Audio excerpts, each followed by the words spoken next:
And the wait is over. Game time for the Oil Kings and Portland Winter Hawks. Yeah, it was a short wait, at least. Only 2 games in between games for the 2 days rather in between games for the Oil Kings.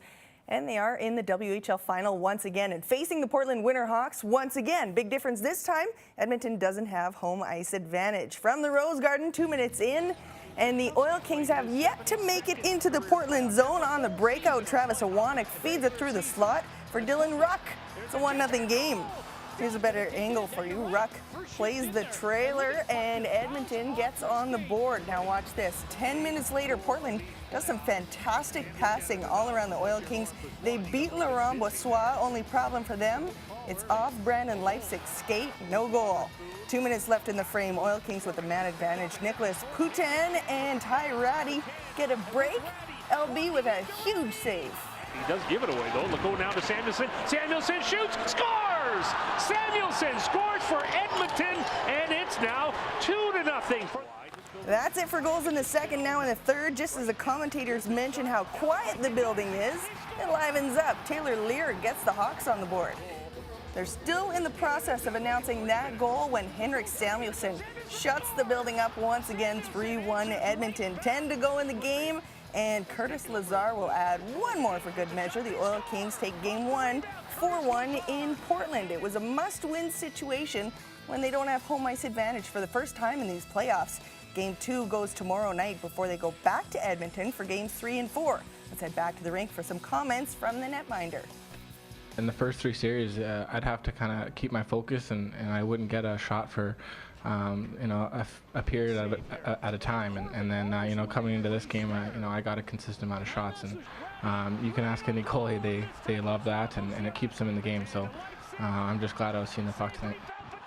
Over to the NHL playoffs, where the Ottawa Senators were taking the ice without D-man Eric Gryba. He was given a 2-game suspension for a hit on Lars Eller in Game 1 last night.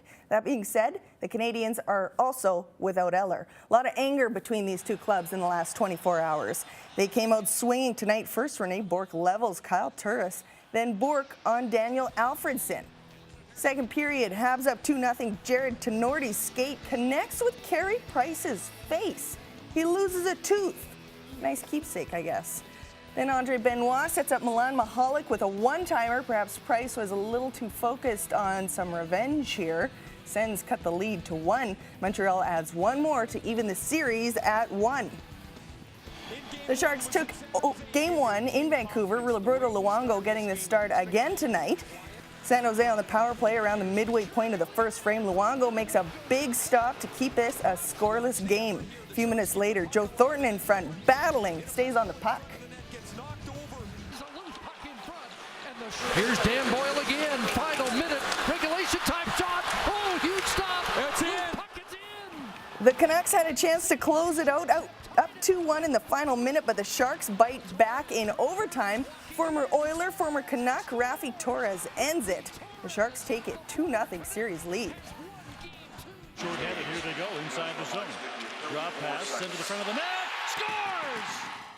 Michael Frolik gets his second of the night, and it's on the penalty kill. Chicago up 2-0.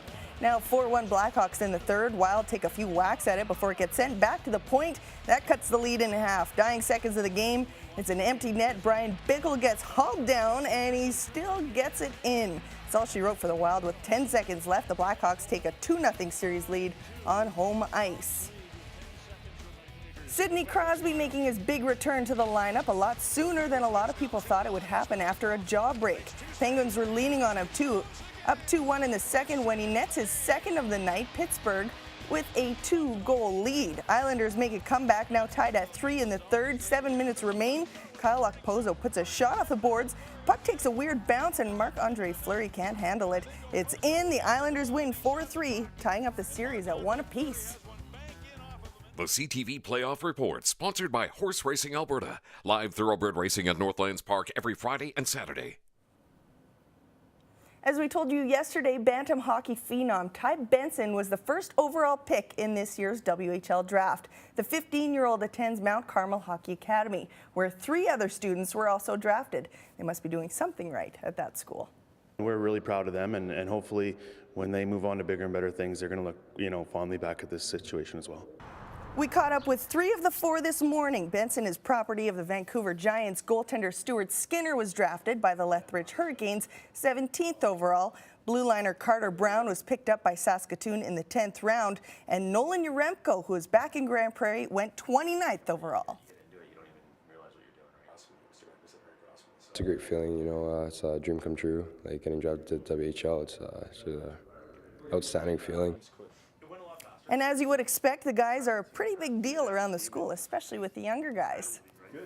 Just knowing that like someone just got drafted first overall into the WHL from our school, it's pretty exciting. It's pretty exciting to see him, knowing that he probably will go in the NHL and go pretty far in his career. It's great because they always hang out with me. Great guys. Yeah, they hang out with you? Yeah. Even though they're older? Yeah, it's weird. They're such level-headed students that they don't carry themselves that way. They carry themselves just like normal students, and you know, they just have a special talent.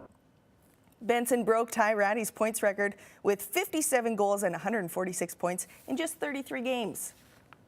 We're exactly 4 months away from the inaugural Tour of Alberta, and a huge announcement was made regarding that event today. The first professional team has committed to the race, and it's Team Garmin Sharp, which features Canadian star rider Hedgedal. Hedgedal won last year's Giro d'Italia, a tour which begins tomorrow in Naples. The event board is very excited to have a Canadian icon competing.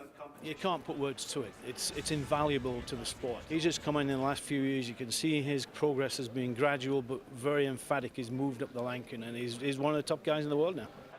The exact route of the event was also announced, beginning with a time trial in Edmonton.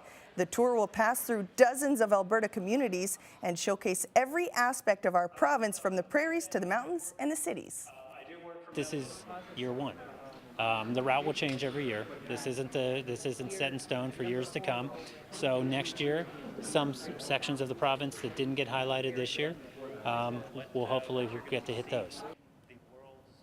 Oh, that's very exciting. Yeah, and the race runs from September 3rd through to the 8th. Oh, and that'll be here before we know it, won't it? We just started. Oh, don't talk about that, Kim. You're right, I shouldn't.